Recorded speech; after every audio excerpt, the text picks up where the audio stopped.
Well, we have spent the last 2.5 years navigating some form of pandemic restrictions. Of course, today, though, all that changes. Atlanta-based CDC scaling back its COVID-19 guidelines. CBS 46's Don Shipman live outside the CDC headquarters in DeKalb County with the impact this will have on all of our families.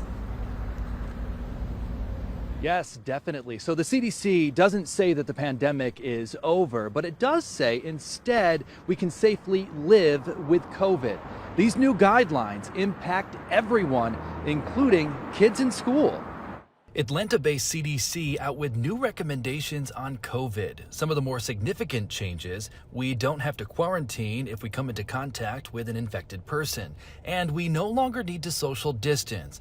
But you should still wear a mask in places where COVID numbers are high. For example, right now in Atlanta and in Georgia, transmission is high based on the CDC guidelines. And the recommendation hasn't changed in terms of, for example, wearing high quality masks like N95s indoors during those periods of high transmission. While the CDC acknowledges that an estimated 95% of Americans 16 and older have immunity from either being vaccinated or infected, Genesis Savage worries about the elderly or others who may be immunocompromised.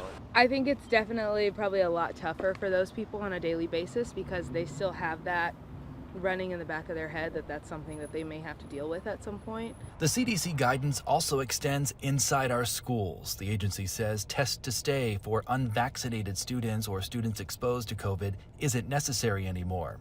Here in Metro Atlanta, many schools had already scaled back their COVID precautions. But I think it's important that if kids and their families feel like they still need to wear a mask to protect themselves, that we need to support that and not punish consciously or unconsciously those families and those kids. And even outside of school, others still plan to mask up depending on the situation. I can understand it. It is annoying. It gets hot with the mask on.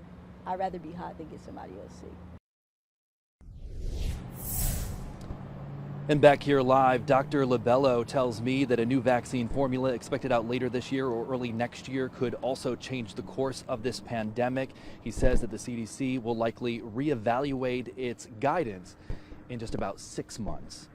For now, though, we're live outside CDC headquarters here in Atlanta. Don Shipman, CBS 46 News.